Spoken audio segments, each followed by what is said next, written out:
பிரச்சனையோடு இருந்தா தானே நீங்க எனக்கு எதுவும் சொல்லுவீங்க. எனக்கு தான் பிரச்சனையே இல்லை. எனக்கு ஏசு இல்லாத வாழ்க்கை எனக்கு நல்ல வாழ்க்கையா தான் இருக்கு. ஏசு எனக்கு இல்லை, ஆனாலும் நான் ஃபர்ஸ்ட் ரேங்க் எடுக்கேன். ஏசு என்கிட்ட இல்லை, ஆனா ஏசி கார் வச்சிருக்கேன். ஏசுக்கு எனக்கு சம்பந்தமே கிடையாது. பாரு, பெரிய பெரிய பட்டமெல்லாம் வாங்கியிருக்கேன்.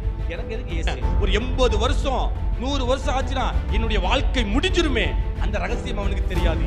80 வருஷம் வாழக்கூடிய எல்லா கெப்பாசிட்டியும் அவன் வச்சிருப்பான். ஆனா 80 வருஷத்துக்கு பிறகு என்ன செய்ய போறது அறிவு அவன்கிட்ட.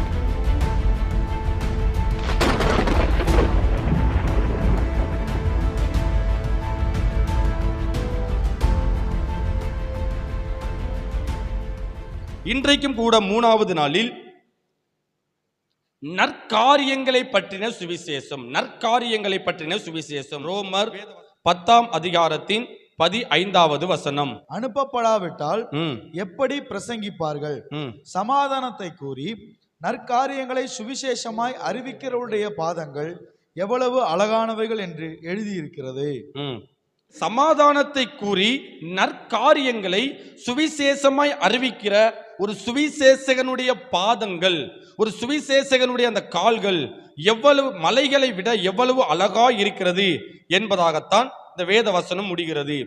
இந்த வேத வசனம் புதிய ஏற்பாட்டில் மாத்திரம் கிடையாது, பழைய ஏற்பாட்டிலையும் ஏசாயா தன்னுடைய தீர்க்க தரிசன புஸ்தகத்தில் ஒரு சுவிசேஷகன் சுவிசேஷம் செய்வதனுடைய முக்கியத்துவம் எவ்வளவு, அந்த முக்கியத்துவம் என்ன என்பதை ஏசாயா தீர்க்கதரிசியும் தன்னுடைய தீர்க்க தரிசன புஸ்தகத்தில் அவரும் எழுதி வைத்திருக்கிறார். இன்றைக்கு நாம் தியானிக்க வேண்டிய முக்கியமான பகுதி நற்காரியங்களை பற்றின சுவிசேஷம். எது நற்காரியங்களை பற்றின சுவிசேஷம்? இந்த நற்காரியங்களை பற்றின சுவிசேஷம் யாருக்கு சொல்லப்பட வேண்டும்? மறுபடியும் ஒரு வேத வசனத்தை வாசிக்கலாம். ஏசாயா 61ஆம் அதிகாரத்தின் 1 வசனம். கர்த்தராகிய தேவனுடைய ஆவியானவர் என்மேல் இருக்கிறார். சிறுமைப்பட்டவர்களுக்கு சுவிசேஷத்தை அறிவிக்க கர்த்தர் என்னை அபிஷேகம் பண்ணினார். இருதயம் நொறுங்குண்டவர்களுக்கு காயம் கட்டுதலையும், சிறைப்பட்டவர்களுக்கு விடுதலையும், கட்டுண்டவர்களுக்கு கட்டவிழ்த்தலையும் கூறவும். போதும். கட்டுண்டவர்களுக்கு கட்டவிழ்த்தலை கூறவும். இதற்கு முன்னாடி 2 கூட்டத்தாரை குறித்து பார்த்தோம்.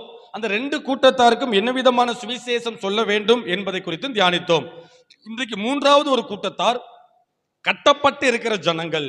கட்டப்பட்டு இருக்கிற ஜனங்களுடைய கட்டவிழ்த்தலை கூற வேண்டும். இந்த வசனத்துல சொல்லியிருக்கும் கட்டை அவிழ்கள் என்று சொல்லப்பட்டிருக்காது, கட்டவிழ்த்தலை கூற வேண்டும் என்பதாக வசனம் முடியும். இந்த நாளிலும் 2 காரியங்களை நம்ம வேகமாய் தியானிக்க போகிறோம். நற்காரியத்தின் சுவிசேஷம் என்றால் என்ன? நற்காரியங்கள் என்றால் யாருடைய நற்காரியங்கள்? இந்த நற்காரியத்தின் சுவிசேஷத்தை ஒரு நபருக்கு சொல்ல வேண்டும் என்று கேட்டால் எந்த பகுதியெல்லாம் கிறிஸ்துவினுடைய எந்த பகுதியெல்லாம் சொல்ல வேண்டும் என்ற அந்த காரியத்தையும், 2வது கட்டவிழ்த்தல் எப்படி நடைபெறும், ஒரு மனுஷன் எப்படி கட்டப்படுகிறான், கட்டப்பட்ட ஒரு மனிதனை எப்படி கண்டுபிடிப்பது, அந்த மனிதனுக்கு எப்படி இந்த சுவிசேஷத்தை சொல்லுவது, அந்த மனுஷனுடைய கட்டுக்களை எப்படி அவிழ்ப்பது என்ற 2 காரியத்தை நம்ம வேகமாக தியானிக்கலாம். முதலாவது நற்காரியங்களை குறித்த, இதற்கு இன்னொரு பெயர் நற்கிரியை என்று கூட வைத்துக் கொள்ளலாம். நற்கிரியைகளை பற்றின ஒரு சுவிசேஷம் நாம் சொல்ல வேண்டும் என்று கேட்டால் அந்த சுவிசேஷத்திற்குள்ள எந்தெந்த காரியத்தை எல்லாம் நாம் சொல்ல வேண்டும்.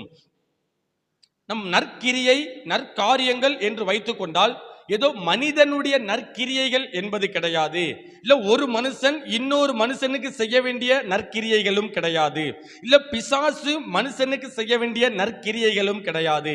இந்த இடத்துல சொல்லப்பட்ட நற்கிரியை, இந்த இடத்துல சொல்லப்பட்ட நற்காரியங்கள் அது ஒரு நன்மைக்குரிய காரியங்கள். கிறிஸ்துவானவர் மனிதனுக்கு வைத்திருக்கக்கூடிய நற்கிரியைகள் என்ன? பரலோகத்தின் தேவனானவர் பூமியில் இருக்கக்கூடிய மனிதர்களுக்கு என்ன நற்காரியங்களை வைத்திருக்கிறார், என்ன நற்கிரியைகளை வைத்திருக்கிறார், என்ன நன்மைகளை வைத்திருக்கிறார் என்ற காரியத்தை தான் நாம் சுவிசேஷமாக சொல்ல வேண்டும்.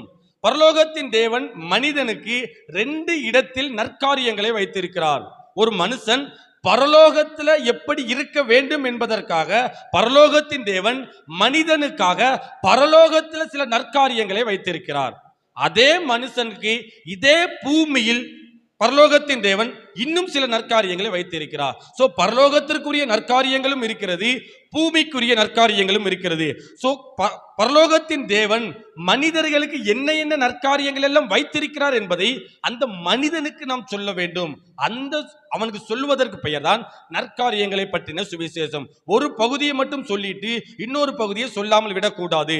ஒரு மனிதன் இந்த பூமியில இருக்கும் போது அவனுக்கு என்ன நற்காரியங்கள் இருக்கிறது, அதே மனிதனுக்கு பரலோகத்துல என்ன என்ன நற்காரியங்கள் இருக்கிறது, இந்த ரெண்டு நற்காரியங்களையும் பரலோகத்தின் தேவன் எப்படி உருவாக்கினார் என்ற காரியத்தை ஒரு மனிதனுக்கு நாம் நற்செய்தியாக சொல்ல வேண்டும். முதலாவது, மனிதனுக்கு பரலோகத்தில் இருக்கக்கூடிய நற்காரியங்கள் என்ன என்ன. ஒரு மனுஷனுக்கு பரலோகத்தை பற்றி தெரியாது. ஏன் என்று கேட்டால், சிலர் சொல்லுவாங்க பரலோகத்துக்கு போகாமலே யாரும் பரலோகத்தை பத்தி பேச முடியுமா என்பதாக. ஆனா பரலோகத்திலிருந்து ஏறினவரும் பரலோகத்திலிருந்து இறங்கினவருமாகிய மனுஷகுமாரனே அல்லாமல் வேறு ஒருவராலும் நேரடியாக இதை சொல்ல முடியாது. ஆனா அநேக பரிசுத்தவான்களுக்கு தரிசனத்துல, தீர்க்க தரிசனத்துல, அநேக வெளிப்பாடுகளின் மூலியமாய் கொடுக்கப்பட்டு இருக்கிறது. அதனால இந்த நற்காரியங்களை சுவிசேஷமாய் அறிவிக்கிறவர்கள் ஒரு தீர்க்கமான விசுவாச நம்பிக்கை இருக்க வேண்டும். ஏன் என்று கேட்டால், இந்த நற்காரியங்களை பற்றி சுவிசேஷம் சொல்லுகிற ஒரு மனுஷனுக்கு பரலோகத்தை குறித்த அனுபவம் இல்லாமல் இருக்கலாம். நான் பரலோகத்துக்கு போனேன், நான் உண்மையாய் பார்த்தேன் என்று கூட சொல்லாமல் இருக்கலாம். ஆனால் இந்த சுவிசேஷத்தை அவன் உறுதியாய் சொல்ல வேண்டும் என்றால் ஒரு தீர்க்கமான ஒரு விசுவாசம் இருக்க வேண்டும். வேதம் உண்மை, வேதத்தில் சொல்லப்பட்ட காரியங்கள் 100% நான் விசுவாசிக்கிறேன் என்ற அந்த விசுவாசம் இருந்தால்தான் நற்காரியங்களை பற்றி அவன் சுவிசேஷமாய் அறிவிக்க முடியும். முதலாவது, பரலோகத்தில் ஒரு மனுஷனுக்கு என்னென்ன நற்காரியங்கள் இருக்கிறது. நான் ஒரு 7 காரியங்களை வேகமாய் சொல்லுகிறேன். இதற்கு பிறகு நீங்க வீட்டில் போய் வேதத்தை இன்னும் அதிகமாய் தேடி பாருங்க. இன்னும் பாயிண்ட்ஸ் இருக்கும். நான் சுருக்கமாக ஒரு முதல் துவக்கமாக சில காரியங்களை சொல்லுகிறேன். இது மட்டும்தான் என்று கேட்டால் இது மட்டும் கிடையாது, இதையும் தாண்டி பல விஷயங்கள் இருக்கிறது. நான் ஒவ்வொரு பாயிண்டா சொல்லும்போது வேத வசனத்தையும் நான் கோட் பண்ணுகிறேன். இதற்கு பிறகு நீங்க வீட்டில் போய் இன்னும் வேதத்தை அதிகமாய் தியானித்தால் பரலோகத்தில் ஒரு மனுஷனுக்கு என்னென்ன நற்காரியங்கள் இருக்கு என்பதை வேதத்தின் ஊடாக நாம் கண்டுகொள்ள முடியும். முதலாவது, ஒரு மனிதனுக்கு பரலோகத்தில் இருக்கிற முதல் நற்காரியம் நித்திய ஜீவன். எடுத்தவர்கள் வாசிக்கலாம். யோவான் 5ஆம் அதிகாரத்தின் 24வது வசனம். என் வசனத்தை கேட்டு என்னை அனுப்பினவரை விசுவாசிக்கிறவனுக்கு நித்திய ஜீவன் உண்டு. போதும், நித்திய ஜீவன் உண்டு. சோ நற்காரியங்களை பற்றி சுவிசேஷம் சொல்லக்கூடிய ஒரு நபருக்கு நித்திய ஜீவனை பற்றி சொல்ல வேண்டும். நித்திய ஜீவன் என்றால் என்ன? இந்த பூமியில மனுஷங்கள் பிறந்தார்கள், எல்லாரும் இறக்க வேண்டியது கட்டாயம் உண்டு. சோ பிறந்தவர்கள் இன்னும் வரைக்கும் மரிக்காமல் இல்லை, இன்னும் பூமியிலே சுற்றி தெரிந்து கொண்டு இல்லை. மனுஷனாய் பிறந்த எல்லாரும் மரிக்க வேண்டிய ஒரு நிர்பந்தத்தில் தான் இருக்கிறார்கள், மரித்துதான் போகிறார்கள். ஆனால் நித்திய ஜீவன் என்ற ஒரு வாக்கு தத்துவம் இருக்கிறது. பரலோகத்தில் மனுஷனுக்கு கர்த்தர் நித்திய ஜீவனை வைத்திருக்கிறார். அப்படி என்று சொல்லி நித்திய ஜீவனை குறித்த ஒரு சுவிசேஷத்தை சொல்ல வேண்டும். நித்திய ஜீவன் என்றால் என்ன? நித்திய ஜீவன்னா ஒரு நீடித்த மரணமே இல்லாத, முடிவே இல்லாத ஒரு வாழ்க்கை என்ற அந்த ரகசியத்தை, நித்திய ஜீவனுக்குரிய ரகசியத்தை சுவிசேஷமாய் சொல்ல வேண்டும். இரண்டாவது, பரலோகத்தில் வைத்திருக்கும் நற்கிரியை நித்திய வீடு. லூக்கா 16ஆம் அதிகாரத்தின் 9வது வசனம். நான் உங்களுக்கு சொல்லுகிறேன், நீங்கள் மாளும்போது உங்கள் நித்தியமான வீடுகளிலே பெற்றுக்கொள்வார் உண்டாகும்படி அநீதியான உலக பொருளால் உங்களுக்கு சிநேகிதரை சம்பாதியுங்கள். நமக்கென்று ஒரு நித்தியமான வீடு பரலோகத்தில் இருக்கிறது. நம்ம நினைப்போம் பரலோகத்தை பத்தி ஒரு 10 பாயிண்ட் சொல்லுங்க அப்படின்னு கேட்டா நமக்கு தெரிஞ்ச வேகமா சொல்லுது. பரலோகம் சொல்லுன்னு தங்கத்துல மின்னும், வெளிச்சமா இருக்கும், கர்த்தர் இருப்பார், சிங்காசனம் இருக்கும் அப்படின்னு தான் நம்ம சொல்ல ஆரம்பிக்கிறோம். இது எல்லாம் வெளித்தோற்றத்தில் நடக்கக்கூடிய காரியங்கள். ஒரு மனுஷனுக்கு பரலோகத்தில் என்ன இருக்கு? ஒரு மனுஷன் போய் அங்க என்ன காரியத்தை அவனால பெற்றுக்கொள்ள முடியும் என்ற ரகசியத்தை தான் சொல்ல வேண்டும். அதுல ஒண்ணுதான் பரலோகத்துல ஒரு மனுஷனுக்கு கிடைக்கக்கூடிய பெரிய ஒரு நற்கிரியை, அவன் நித்திய ஜீவனை பெற்றுக்கொள்கிறான். முடிவே இல்லாத ஒரு வாழ்க்கை, நிரந்தரமான ஒரு வாழ்க்கையை பெற்றுக்கொள்கிறான். இரண்டாவது, அந்த நித்தியத்தில் இவனுக்கு ஒரு வீடு இருக்கிறது. அந்த காரியத்தையுமே நம்ம நற்காரியங்கள் என்று சுவிசேஷத்தில் சொல்ல வேண்டும். ஒரு நித்தியமான ஒரு வீடு இருக்கு, மனுஷர்களால் கட்டப்படாத, மனுஷர்களுடைய வேலைப்பாடு இல்லாத ஒரு நித்திய வீடு பரலோகத்தில் இருக்கு. அந்த நித்திய வீடை கட்டினவர் இயேசுவானவர். அந்த நித்திய வீட்டை நமக்கென்று கர்த்தர் கொடுத்திருக்கிறார் என்று சொல்லி நித்திய வீட்டினுடைய ரகசியத்தை நற்செய்தியாய் சொல்ல வேண்டும். மூன்றாவது, நித்திய வாசஸ்தலம் பரலோகத்தில் நமக்கு கொடுக்கப்படுகிறது. யோவான் 14ஆம் அதிகாரத்தின் 2வது வசனம். என் பிதாவின் வீட்டில் ம், அநேக வாசஸ்தலங்கள் உண்டு. ம், அப்படி இல்லாதிருந்தால் ம், நான் உங்களுக்கு சொல்லி இருப்பேன். ம், ஒரு ஸ்தலத்தை உங்களுக்காக ஆயத்தம் பண்ண போகிறேன். ம், நான் போய் உங்களுக்காக ஸ்தலத்தை ஆயத்தம் பண்ணின பின்பு ம், நான் இருக்கிற இடத்திலே நீங்களும் இருக்கும்படி ம், நான் மறுபடியும் வந்து ம். உங்களை என்னிடத்தில் சேர்த்துக் கொள்வேன். போதும். 3வது காரியம், நித்திய வீடு மட்டும் கிடையாது, நித்திய வாசஸ்தலம். வாசஸ்தலம் என்றாலே ஒரு மனுஷன் வாசம் பண்ணுவதற்கு ஏற்ற ஸ்தலமா இருக்கும். நான் போறேன், நின்னுகிட்டே இருக்கேன், உட்கார்ந்துகிட்டே இருக்கேன்னா அது வாசஸ்தலம் கிடையாது. நான் அங்க பரலோகத்துக்கு போறேன், கர்த்தர் முன்னாடி இருப்பாரு, நான் இங்க இருந்துகிட்டு 24 மணி நேரமும் ஆராதனை செஞ்சுக்கிட்டே இருப்பேன், கையை உயர்த்திக்கிட்டே இருப்பேன் என்று கேட்டால் அது வாசஸ்தலம் கிடையாது.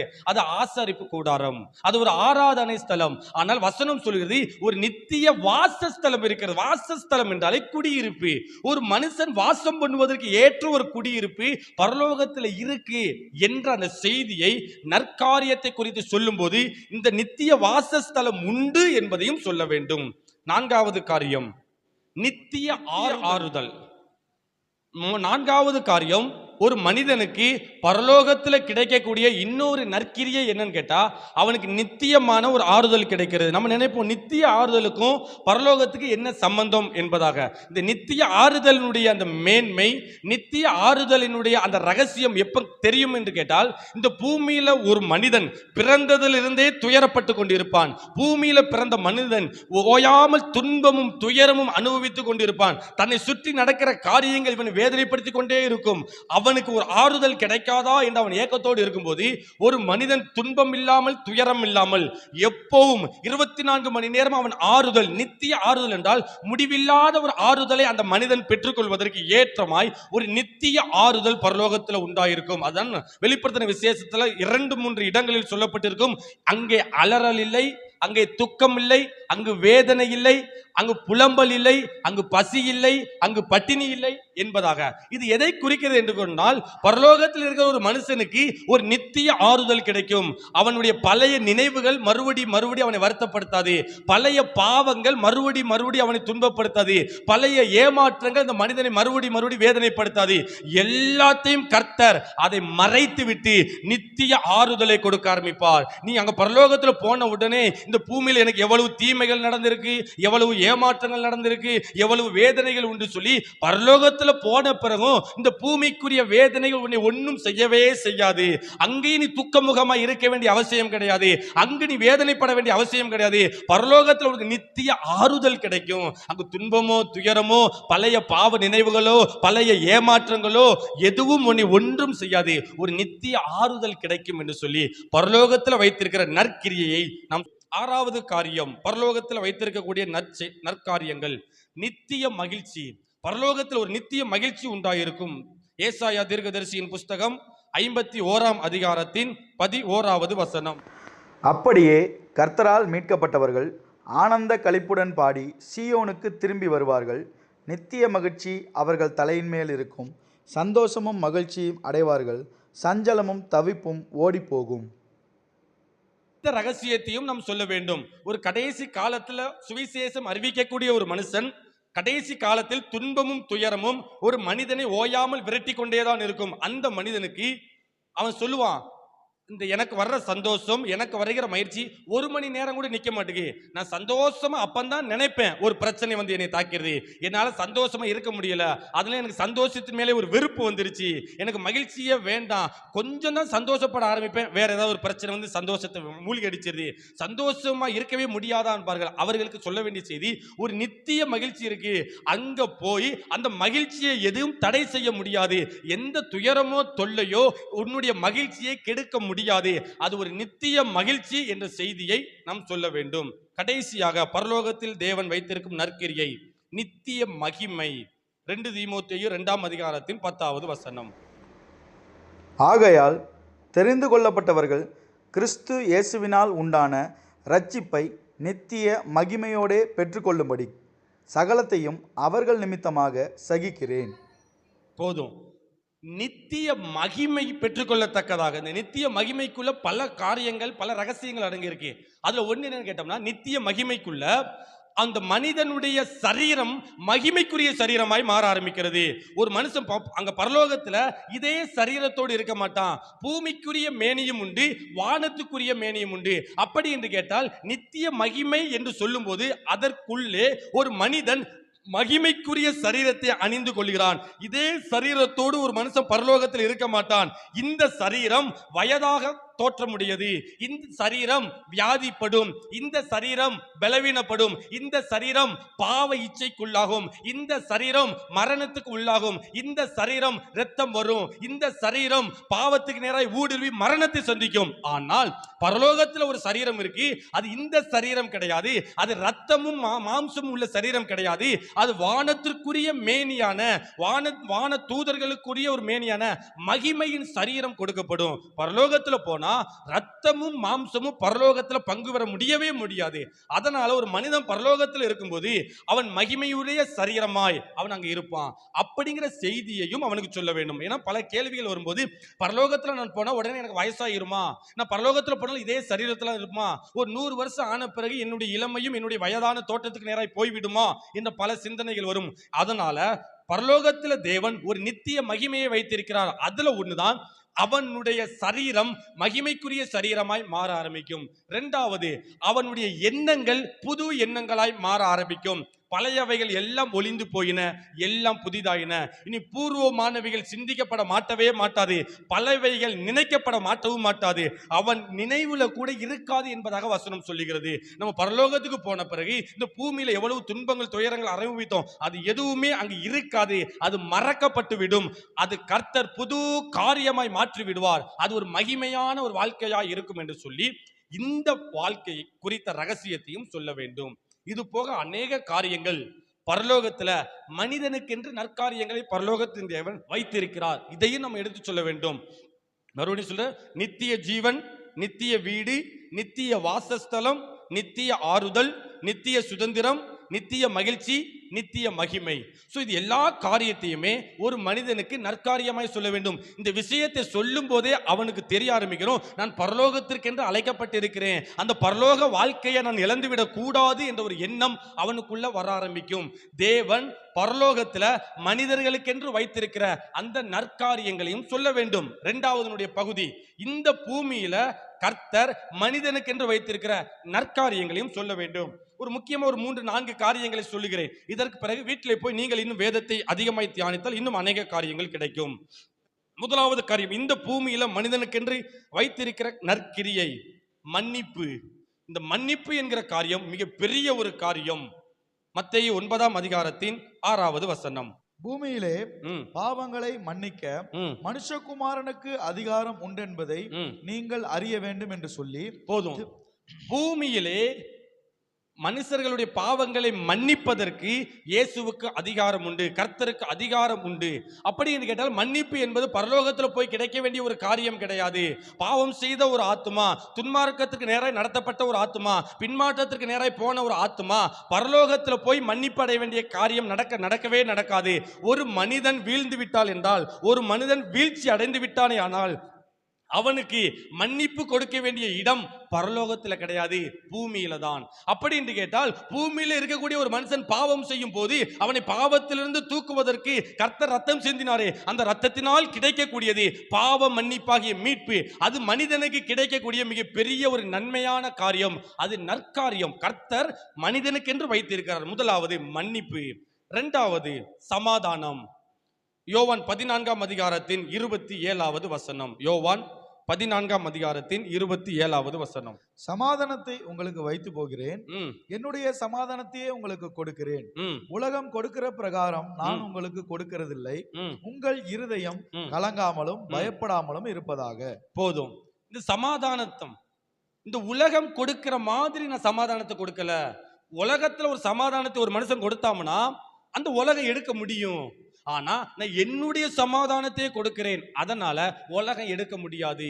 இந்த பூமியிலேயே எவ்வளவு பணம் சம்பாதித்த பணக்காரர்களா இருக்கலாம், எவ்வளவு சாதனை படைத்த சாதனையாளர்களா இருக்கலாம், எவ்வளவு தொழில் செய்யக்கூடிய தொழில் அதிபர்களா இருக்கலாம், அரசியலிலே பெரிய விஞ்ஞானிகளா இருக்கக்கூடிய அரசியல் விஞ்ஞானிகள், உலக விஞ்ஞானிகளாய் கூட இருக்கலாம். ஆனா எல்லாரும் எவ்வளவுதான் சொத்து சுகம் பணம் சம்பாதித்தால் கூட இருதயத்தில சமாதானம் இருக்கவே இருக்காது. ஆனா கர்த்தர் இந்த பூமியில இருக்கக்கூடிய எல்லா மனிதனுக்கும் ஒரு நற்காரியங்களை வைத்துவிட்டு செல்கிறார். அதுதான் சமாதானம். இந்த சமாதானத்தை இதுல ஒரு பாயிண்டா இருக்கு. ஒரு அடுத்த நாட்களில் சமாதானத்தின் சுவிசேஷம் என்ற ஒரு காரியத்தை அந்த நாட்களில் தியானிக்கும் போது இதனுடைய ஆழத்தை நம்ம தியானிக்கலாம். பூமியிலே கர்த்தர் ஒரு மனுஷனுக்கு வைத்திருப்ப இரண்டாவது காரியம் சமாதானம். மூன்றாவது ஒரு காரியம் பிரிவினை. லூக்கா 12ஆம் அதிகாரத்தின் 51வது வசனம். லூக்கா 12:51. நான் பூமியிலே சமாதானத்தை உண்டாக்க வந்தேன் என்று நினைக்கிறீர்களா?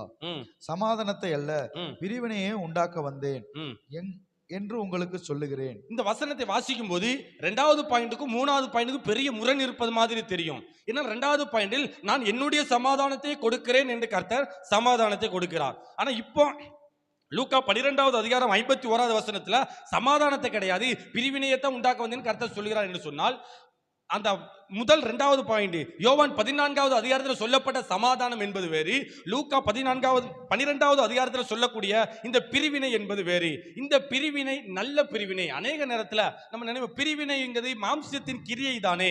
பிரிவினை ஒரு மனுஷனுக்குள்ள இருக்கக்கூடாது, ஐக்கியமா தான் இருக்கணும். அது எப்படி ஒரு மனுஷன் ஒரு குடும்பத்தில் 2 பேரும் சமாதானமா இருக்கணும், அது எப்படி பிரிவினையை கொண்டு வரலாம்? உலகத்தில் எல்லாரும் சமாதானமா தான் இருக்கணும், அது எப்படி பிரிவினையை கொண்டு வரலாம்? அது எப்படி கர்த்தரே பிரிவினையை கொண்டு வருவாரா என்று பல கேள்விகள் வரலாம். ஆனால் இந்த இடத்துல சொல்லப்பட்ட பிரிவினை மாம்சத்தின் கிரியையாகிய பாவத்திற்குரிய பிரிவினை கிடையாது, இது பரிசுத்தத்திற்குரிய பிரிவினை. முதல் பாயிண்ட் நான் சொல்றேன் பாருங்க. இந்த பிரிவினை முதல் பிரிவினை எங்க நடக்குது கேட்டா, ஒரு மனிதனை பாவத்திலிருந்து கர்த்தர் பிரிவினையை உண்டாக்குகிறார். இதுதான் நல்ல பிரிவினை. ஒரு மனுஷனா இருக்கிறான், அந்த மனுஷன் பாவத்தோடு நிறைங்கி இருக்கிறான், பாவத்தோடு பிணைந்து இருக்கிற ஒரு மனுஷனுக்கு பிரிவினை தேவை. அவன் பாவத்தை விட்டு பிரிய வேண்டி இருக்கிறது, பாவத்திலிருந்து பிரிவினை. இரண்டாவது துன்மார்க்கமான மனிதர்களிடமிருந்து பிரிவினை. இவன் பாவம் செஞ்சிருப்பா, பாவத்திலிருந்து விடுதலை. ஆனா துன்மார்க்கமான நபர்கள் இவனை சுற்றி இருப்பார்களே, மறுபடியும் இவனை துன்மார்க்கத்துக்குள்ள கொண்டு போயிருவாங்களே, அதனால துன்மார்க்கமான மனிதர்களிடமிருந்து அவர் பிரிவினையை உண்டாக்குகிறார். அடுத்து உலக வழிபாடுகளில் இருந்து அவர் பிரிவினையை உண்டாக்குகிறார். அந்தகார இருளில் இருந்து ஒரு மனிதனை பிரிவினையை உண்டாக்குகிறார். கள்ள உபதேசத்தில் இருந்து ஒரு மனிதனை கர்த்தர் பிரிவினை உண்டாக்குகிறார். கள்ள ஆராதனையில் இருந்து ஒரு மனிதனை கர்த்தர் பிரிவினை உண்டாக்குகிறார். அதனால தான் சொன்னேன், இது ஒரு நல்ல பிரிவினை. இந்த நல்ல பிரிவினையை கர்த்தர் பரலோகத்தில் அல்ல பூமியிலே வைத்திருக்கிறார். ஏன் கேட்டா, பூமியில தான் துன்மார்க்கர்களும் இருக்கிறார்கள், பரிசுத்தவான்களும் இருக்கிறார்கள். பூமியில தான் வெளிச்சமும் இருக்கிறது, இருளும் இருக்கிறது. ரெண்டும் கலந்தது, பரலோகத்துல கலக்கப்படல, பூமியில தான் கலந்திருக்கு. அதனால தான் கர்த்தர் பூமியில நற்கிரியில் ஒன்னான பிரிவினையை கர்த்தர் வைத்திருக்கிறார். இது ஒரு நல்ல பிரிவினை, அது பரிசுத்தத்திற்கு நேராக நம்ம நடத்தக்கூடிய ஒரு நல்ல பிரிவினை. இது மாதிரி பூமியிலே கர்த்தர் அநேக நற்கிரியைகளை மனிதனுக்கென்று வைத்திருக்கிறார். அது பரிசுத்தமாய் இருக்கும். ஏன் என்று கேட்டால், பூமியில யாராலும் பரிசுத்தமாய் வாழ முடியாது என்று நாம் நினைச்சுக்கிட்டு இருப்போம். பரிசுத்தமாய் வாழ வேண்டும் என்பதே தேவனுடைய விருப்பம். நான் பரிசுத்தர், ஆகையால் நீங்களும் பரிசுத்தராய் இருங்கள். சோ இந்த பூமியில கர்த்தர் பரிசுத்தத்தை கொடுக்கிறவராய் இருக்கிறார். நானே உங்களை பரிசுத்தமாக்கக்கூடிய கர்த்தர். பரலோகத்துல போன பிறகு எவனாவது என்னை போய் பரிசுத்தமாக்குங்க, நான் பாவியாயிட்டேன்னு சொல்ல மாட்டான். நான் பாவியாய் இருக்கிறேன், என்னை பரிசுத்தமாய் மாத்துங்கன்னு சொல்ல வேண்டிய இடம் இந்த பூமியில தான். அந்த பரிசுத்தத்தை கர்த்தர் இந்த பூமியில நற்கிரியைகளாய் வைத்திருக்கிறார். பரிசுத்தம், அபிஷேகம். இந்த அபிஷேகம் கூட இந்த பூமியில மனுஷனுக்கு கொடுக்கப்படக்கூடிய நற்கிரியையா இருக்கிறது. அபிஷேகம், வரங்கள், விடுதலை, சுகம், இது எல்லாமே இந்த பூமியில கர்த்தர் மனிதனுக்கென்று வைத்திருக்கக்கூடிய நற்கிரியைகள். இதையும் அவனுக்கு சொல்ல வேண்டும். ஏனென்று கேட்டால், பரலோகத்தில் இருக்கக்கூடிய நற்கிரியைகளை மட்டும் சொல்லிட்டு பூமியில கர்த்தர் ஒண்ணுமே வைக்கல, பூமியே ஒழுங்கின்மையும் வெறுமையுமா இருக்கு, பூமியினாலே சஞ்சலமும் தவிப்புதான்ங்கிற விஷயத்தை நாம் சொல்லக்கூடாது. ஏன்னா சத்திய வேதம் அப்படி சொல்லல. பரலோகத்தில் எல்லாம் நித்தியமாய் இருக்கும். பூமியில கர்த்தருடைய ரத்தத்தினாலே அவைகளை பெற்றுக்கொள்ள முடியும். பரலோகத்துல நித்திய ஆறுதல். ஆனால் கர்த்தருக்குள்ள நம்ம இருக்கும்போது இந்த பூமியில ஒரு certain பீரியட் நமக்கு ஆறுதல் கிடைக்க ஆரம்பிக்கும். அந்த மாதிரி பரலோகத்தில் என்ன நற்காரியங்கள் இருக்கு என்பதையும் சொல்ல வேண்டும். பூமியில என்னென்ன நற்காரியங்கள் எல்லாம் கர்த்தர் உண்டு பண்ணி வைத்திருக்கிறார் அதையும் நம்ம சொல்ல வேண்டும். ஒரு மனிதன் இதை பெற்றுக்கொள்ள வேண்டும். பூமியில பிறந்துட்டு ஒன்னும் தெரியாமல் அந்த மனுஷன் மரிக்கவே கூடாது. அது கர்த்தருடைய விருப்பமும் கிடையாது. எல்லா ஜனங்களும் ரட்சிக்கப்படவும் கர்த்தரை அறிகிற அறிவை அடையவும் அவர் சித்தமுள்ளவராய் இருக்கிறார். இது பொதுவான சித்தம். பொதுவான சித்தம் எல்லா ஜனங்களுடைய காதுகளிலும் கர்த்தரை அறிகிற அறிவு வரணும். அப்படி என்று கேட்டால் அவன் பரலோகத்துக்கு வரலங்கிறதுல ரெண்டாவது விஷயம். ஆனா பரலோகத்தை குறித்த அறிவு அவனுக்கு எட்டப்பட வேண்டும். பூமியில் அவன் ஒண்ணுமே தெரியாம மறிக்காம போகலாம். ஆனால் பூமியில கர்த்தர் ஒரு மனுஷனுக்கு என்ன நற்காரியங்கள் வைத்திருக்கிறார் என்ற செய்தியை அவனுக்கு சொல்ல வேண்டியது ஒரு சுவிசேஷகனுடைய கடமையா இருக்கு. சோ நற்காரியங்கள் என்று சொன்னாலே கர்த்தர் பரலோகத்தில் என்ன வைத்திருக்கிறார், பூமியில என்ன வைத்திருக்கிறார் என்ற காரியத்தை கட்டாயம் அவர்களுக்கு சொல்ல வேண்டும். இந்த நற்காரியங்கள் சொல்வது மாத்திரம் கிடையாது, இது எல்லாம் நாம் தெரிந்து கொண்டு யாருக்கு என்ன செய்தி சொல்ல வேண்டும் என்ற காரியத்தில் இருக்கு. அடுத்த ஒரு காரியம், இந்த பூமியில தான் நம்முடைய ஊழியம் இருக்கு, பரலோகத்தில் நம்முடைய ஊழியம் கிடையாது. இந்த பூமியில் இருக்கக்கூடிய போது இந்த நற்காரியங்களை எப்படி சுவிசேஷமாய் சொல்ல வேண்டும்? இந்த பூமியில சொல்லக்கூடிய நற்காரியங்களில் ரெண்டு விதத்தில் இருக்கு. மனிதன் எதிர்பார்க்கிற நற்காரியம் வேற, சுவிசேஷ ஊழியத்தின் நிமித்தம் இந்த ஊழியன் கொடுக்கிற நற்காரியம் என்பது வேற. ஒரு உதாரணத்தை சொல்றேனே, அப்போஸ்தலர் 3வது அதிகாரத்தில் ஒரு சப்பானியை பேதுருவும் யோவானும் போய் பார்க்கிறாங்க. அவங்க பார்த்த உடனே அந்த சப்பானி ஒரு நற்காரியத்தை, ஒரு நன்மையை எதிர்பார்க்கிறார். என்ன நன்மைனா, எல்லாரும் இங்க போகும்போது எனக்கு பிச்சை போடுவாங்க, சோ சில்லறைய போடுவாங்க, நோட்டா போடுவாங்க, ஏதாவது ஒன்று எனக்கு போடுவாங்க. பேதுருவும் யோவானும் போறான், இவங்களும் எனக்கு நன்மை செய்வாங்க, இவங்களும் எனக்கு காசு போடுவாங்கன்னு நினைச்சு இவங்கிட்ட கேட்க ஆரம்பிக்கிறான். அவன் அந்த சப்பானி எதிர்பார்த்த நற்காரியம் பணம், காசு. ஆனா இந்த ரெண்டு ஊழியர்களும் அவனுக்கு ஒரு நற்காரியம் செஞ்சார்கள். அவர்கள் காசோ பணமோ கொடுக்கல, இயேசு என்ற நாமத்தை அவனுக்கு கொடுக்க ஆரம்பித்து விட்டார்கள். அப்படி என்று சொல்லி இந்த பூமியில மனிதர்கள் எதிர்பார்க்கிற நற்காரியம் என்பது வேறு. ஆனால் வேதம் ஒரு மனுஷனுக்கு என்ன நற்காரியம் கொடுக்க வேண்டும் என்று வைத்திருக்கிறதோ அதைத்தான் நாம் கொடுக்க வேண்டும். சோ அந்த காரியத்தை நாம் புரிந்து கொண்டுதான் இந்த சுவிசேஷம் யாருக்கு சொல்ல வேண்டும் என்ற ரகசியத்தை நாம் அறிந்து கொள்ள வேண்டும். சுவிசேஷ ஊழியத்துக்கு போகும்போது இந்த மனுஷனுக்கு, ஒரு மனுஷனுக்கு நற்காரியங்களை பற்றி சொல்ல வேண்டும். இந்த மெஜாரிட்டி இவங்க யாரா இருப்பாங்க தெரியுமா? உங்களுக்கு புரிகிற மாதிரி சொல்றேன். எனக்கு ஒரு பிரச்சனையும் கிடையாது, எனக்கு பாவ போராட்டம் கிடையாது, நான் நல்லா படிச்சு நல்லா பாஸ் ஆகிறேன், எனக்கு வீட்டில் எல்லாம் கேட்டதெல்லாம் கிடைக்கி, நான் நல்ல பணம் என்கிட்ட இருக்கு, சொத்து வசதி இருக்கு, நான் பிரச்சனையோடு இருந்தா தானே நீங்க எனக்கு எதுவும் சொல்லுவீங்க. எனக்கு தான் பிரச்சனையே இல்லை. எனக்கு ஏசு இல்லாத வாழ்க்கை எனக்கு நல்ல வாழ்க்கையா தான் இருக்கு. ஏசு எனக்கு இல்லை, ஆனாலும் நான் ஃபர்ஸ்ட் ரேங்க் எடுக்கேன். ஏசு என்கிட்ட இல்லை, ஆனால் ஏசி கார் வச்சிருக்கேன். ஏசுக்கு எனக்கு சம்மந்தமே கிடையாது. பாரு, ஃபர்ஸ்ட் பெரிய பெரிய பட்டமெல்லாம் வாங்கியிருக்கேன், எனக்கு எதுக்கு ஏசி? எனக்கு தான் ஏசி தேவையில்லையேன்னு சில நபர்கள் இருப்பாங்களே, அவங்களுக்கு ஐஸ்வர்யத்தின் சுவிசேஷத்தை சொன்னாலும் புரியாது, ரட்சிப்பின் சுவிசேஷத்தை சொன்னாலும் புரியாது. ஏன்னா பிரச்சனையோடு இருக்கிறவனுக்கு தான் அந்த சுவிசேஷம் பொருந்தும். நான் தான் நல்லா இருக்கிறேனே, எனக்கு தான் வியாதியே இல்லையே, நான் தான் சுகபோகமா சந்தோஷமா காலேஜில் சுத்திக்கிட்டு இருக்கிறேனே, காலேஜுக்கு சுகபோகமான ஒரு வாழ்க்கை வாழ்ந்து கொண்டு இருக்கிறேனே, எனக்கு எதுக்குயா இயேசு வேணும்? எனக்கு எதுக்குயா இயேசுவினுடைய ஐஸ்வர்யம் வேணும், ஐஸ்வர்யத்தின் சுவிசேஷம் வேணும்? எனக்கு ஏன் ரட்சிப்பு வேணும்? நான் கஷ்டப்பட்டா தானே எனக்கு நீங்க சொல்லணும் அப்படின்னு வரும்போது நம்ம திகச்சு போயிருவோம். இவன்ட்டு எதையுமே சொல்ல முடியாது போல. அப்படிப்பட்ட நபர்களுக்கு சொல்ல வேண்டிய சுவிசேஷம் தான் நற்காரியங்களை பற்றின சுவிசேஷம். அவனுக்கு எல்லாம் தெரியும். இந்த பூமியில அவன் சம்பூரணமாய் வாழ்வதற்கு எல்லாம் வைத்திருக்கிறான். இந்த பூமியில எவ்வளவு செல்வ செழிப்பாய் வாழணுமோ எல்லாம் வச்சிருக்கிறான், ஐஸ்வர்யவானை போல. ஆனா லாசருவுக்கு தான் இங்க கஷ்டப்பட்டாலும் நித்திய வீட்டுக்கு போவேன், ஒரு 80 வருஷம் 100 வருஷம் ஆச்சுன்னா என்னுடைய வாழ்க்கை முடிஞ்சிருமே, அந்த ரகசியம் அவனுக்கு தெரியாது. 80 வருஷம் வாழக்கூடிய எல்லா கெப்பாசிட்டியும் அவன் வச்சிருப்பான். ஆனா 80 வருஷத்துக்கு பிறகு என்ன செய்ய போறது அறிவு அவன்கிட்ட இருக்காது. அந்த நபருக்கு இயேசுவினுடைய நற்காரியங்களை பற்றி சொல்லணும். தம்பி, தங்கச்சி, நீ 80 வருஷமா இருக்கதான் போற, இதெல்லாம் கிடைக்கும், நல்லா வாழ்ற, சொத்து சுகம் இருக்கு, நான் ஜாலியா வாழ்ற, கரைக்கிட்டு தான். ஒரு நாள் நீ மரித்தா என்றால் எங்க போவ? ஒரு நாள் இன்னைக்கே உன்னுடைய மூச்சு நின்றுச்சு, எங்க போவ? நீ சம்பாதிச்ச உன்னுடைய பேரு புகழ் பிரபலம் எங்க போகும்? அவனுக்கு இந்த சுவிசேஷம் அப்பதான் சொல்லணும். நீ இந்த பூமியில வாழ்வதற்காக மாத்திரம் அல்ல, பரலோகத்துல நீ வந்து நல்ல ஒரு நித்திய வாசஸ்தலத்தில் இருக்கிறதுக்கு கர்த்தர் பரலோகத்துல நற்காரியங்களை வைத்திருக்கிறான்னு சொல்லி அந்த நபருக்கு நற்காரியத்தின் சுவிசேஷத்தை சொல்ல வேண்டும். கட்டவிழ்த்தல் எப்படி, ஒரு மனுஷன் எப்படி கட்டப்படுகிறான், கட்டப்பட்ட ஒரு மனுஷன் எப்படி கண்டுபிடிப்பது, அவனுக்கு என்ன சொன்னால் அவன் கட்டிலிருந்து அவிழ்க்கப்படுவான் என்ற காரியத்தையும் நாம் சொல்ல வேண்டும். எப்போதும் சொன்னதான், ஒரு சுவிசேஷகனுடைய வேலை சுவிசேஷத்தை அறிவிப்பது மாத்திரம் கிடையாது, நிரூபிக்கிறவனாகவும் இருக்க வேண்டும்.